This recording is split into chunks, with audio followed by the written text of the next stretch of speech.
Irmã Débora nos fez uma pergunta aqui e ela pede, né, uma explicação acerca de Lucas 16, versículos 1 a 8.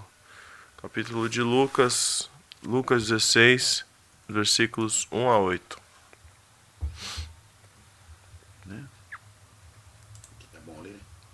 Vou ler aqui.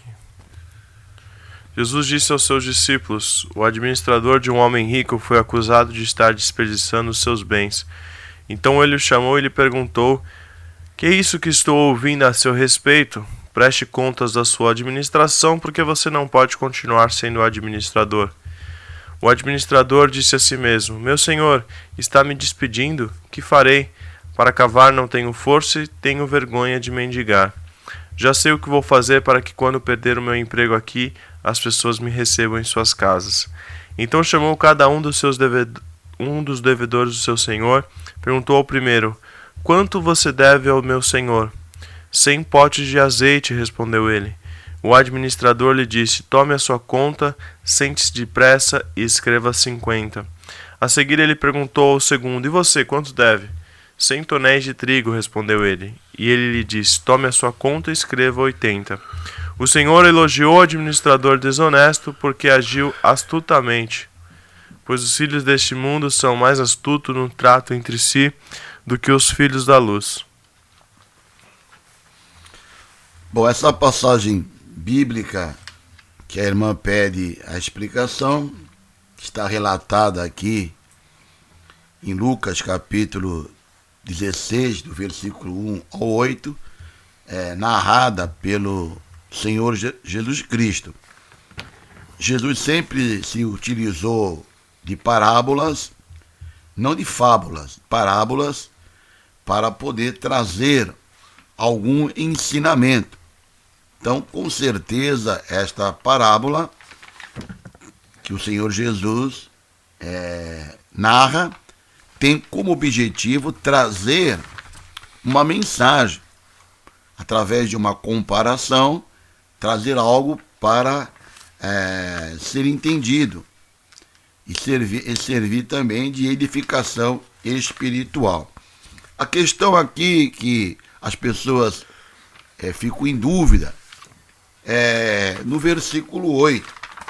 E louvou aquele senhor, o injusto mordomo, por haver procedido prudentemente.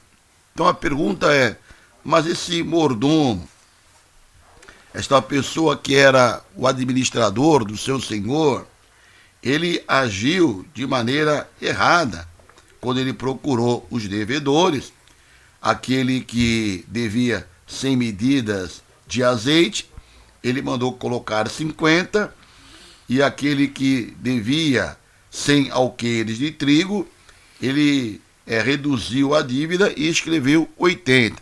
Então, como pode ser elogiado uma pessoa que agiu de maneira desonesta? Então, o que nós entendemos aqui desta parábola? Primeiro, Jesus não está aqui aprovando ou elogiando o comportamento fraudulento deste administrador. Primeiro ponto, seria inadmissível que o Senhor Jesus tivesse aprovando, elogiando o comportamento errado, fraudulento deste administrador. Segundo, percebemos também aqui que ele, o Senhor Jesus, não incentiva seus seguidores, os seus discípulos, a agir de forma desonesta. Então, qual é a mensagem? A mensagem de Jesus Cristo é enfocar a astúcia do mordomo infiel em fazer provisão para o seu futuro. Então ele está aqui elogiando, está mostrando como ele foi astuto para fazer provisão para o seu futuro. As pessoas ímpias, muitas vezes, se mostram mais precavidas com o seu futuro do que os crentes.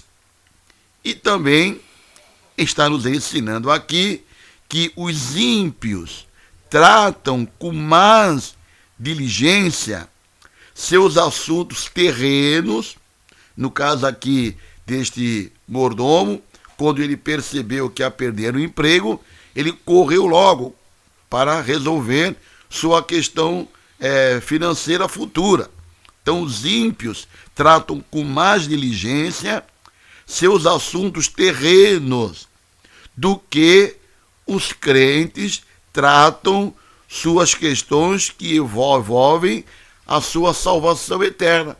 Então ele está dizendo que é assim como este homem ímpio rapidamente se preocupou com o seu futuro, com a provisão do seu futuro, essa mesma diligência que ele teve, mesmo agindo erradamente, mas a rapidez com que ele se preocupou com o futuro, com coisas terrenas, nós também devemos ter esta mesma diligência para tratar das coisas espirituais, das riquezas espirituais.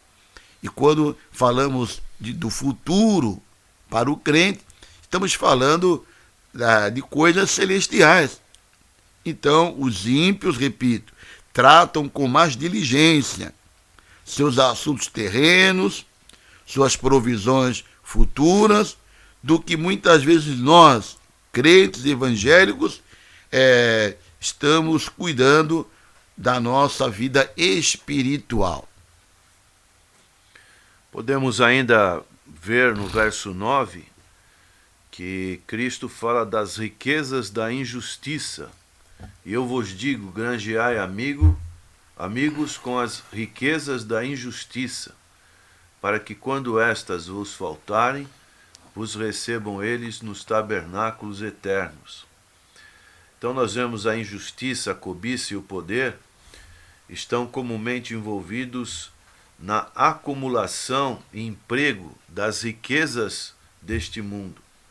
E nós devemos empregar nossos bens, nosso dinheiro, de modo a promover os interesses de Deus e a salvação do nosso próximo. Também aqui, pastor, eu acho interessante o versículo 12, né? Onde fala, se no alheio não fostes fiéis, quem vos dará o que é vosso? Então, mostrando aqui o valor da fidelidade, de ser fiel em todas as áreas da nossa vida.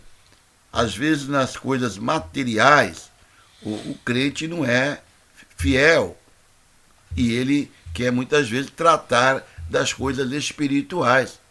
Então, se nós não somos fiéis naquilo que é pequeno, no trato das nossas administrações, da maneira que nós conduzimos a nossa vida, nossa família, nossa casa, nossas finanças, como é que nós vamos ser fiéis na obra do Senhor? Como pode um obreiro que não é fiel nessas áreas que eu estou citando, não se preocupa com a sua família, vive de maneira irrepreensível fora da igreja, no pouco ele não é fiel, e nos seus tratos, nos seus negócios, na maneira que ele trabalha, se é um profissional liberal ou se é um empregado, que muitas vezes não procura ser honesto com o seu patrão, nas pequenas coisas mostra fidelidade, aí depois quer estar na casa do Senhor, tratando de algo espiritual, isso é incoerente. Então, nós devemos procurar ser santos, manter a santificação em todas as áreas da nossa vida. Ser fiel no pouco e também ser fiel no muito. A fidelidade tem que ser uma característica contínua na vida do cristão e principalmente do obreiro. E esse verso 12, ele também é importante para chamar-nos a atenção naquilo que podemos administrar que não é nosso. Por exemplo, na igreja. Exatamente. Se no alheio não fostes fiéis, Quer dizer, o dinheiro não te pertence. Você foi colocado para administrar, você tem que ser fiel. Também nas coisas públicas. Hoje vemos que no governo o dinheiro não é de quem está lá no poder. O dinheiro é de todo o povo. Exatamente. Todo o povo que paga imposto, os seus impostos em dia. Então os governantes vão lá e acham que são dono do dinheiro. O partido é dono do dinheiro. Nada disso. E se no alheio não fostes fiéis, quem vos dará o que é vosso? Então, é algo que quem não é digno de confiança na aquisição e emprego de bens terrestres, tampouco será com as coisas espirituais. Portanto, os crentes, especialmente os líderes da igreja, devem estar libertos do amor ao dinheiro. Pastor, também o que eu vejo aqui nessa parábola aqui, um outro ensinamento, que assim como este senhor, ele cobrou o administrador dos seus bens, que não estava agindo de maneira correta, porque era algo de extrema confiança. Era um administrador, foi colocado para administrar os recursos do seu senhor. E ele não agiu de maneira correta. E um dia ele foi cobrado pela sua má administração. Assim também o Senhor vai cobrar todos aqueles que estão administrando os recursos da igreja e que não são diligentes, que não são honestos, que não honram o dízimo, a oferta da viúva, do trabalhador, qualquer pessoa na igreja. Eles tratam as coisas de Deus, os recursos financeiros da casa do Senhor, de qualquer maneira, para satisfazer as suas mordomias, ostentam aí uma vida luxuosa, com dinheiro de oferta, de dízimo. Isso nunca vai ter cobrança. Um dia o Senhor vai cobrar de todos, de pastores, administradores, diretores, tesoureiro, daqueles que não cuidaram com fidelidade à obra do Senhor. Portanto, fica aqui duas recomendações para aqueles que foram chamados para pregar e administrar, serão cobrados. E você que coopera com o seu dízimo, com a sua oferta, também não coloque a sua oferta em lugar que você está percebendo que está tendo desvio. Então, uma igreja tem que ser séria na palavra, na doutrina e na administração dos recursos que está recolhendo do trabalhador, dos ofertantes da igreja. Dia, todos nós, pastores, seremos cobrados da maneira que nós estamos agindo com as coisas de Deus. Amém. Estamos chegando ao final do nosso programa, que será reprisado às 19 horas e a 1 hora da manhã. Lembrando que hoje, às 19h30, temos início ao nosso curso. Nem faça parte desse momento.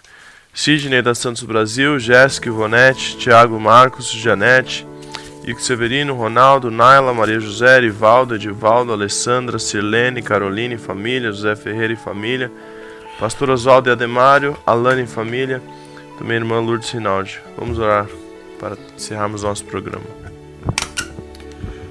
Pai Celestial, te agradecemos, Senhor, por esta manhã, por esta programação, pela tua palavra que foi exposta, pelas perguntas respondidas, pelo louvor que foi cantado, pela presença do teu Espírito nesta programação.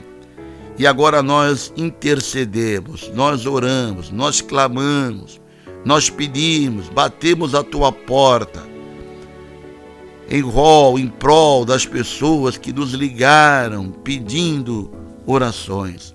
São pessoas que estão precisando de ti, pessoas enfermas, que vão passar por cirurgias, pessoas desempregadas, mãe desesperada, pai desesperado. Atende a cada pedido, Senhor. Que tu possas nesta manhã realizar um grande milagre na vida dos nossos ouvintes. Atende o nosso rogo, atende o clamor do teu povo, conforme a tua vontade, em nome do Senhor Jesus Cristo. Amém.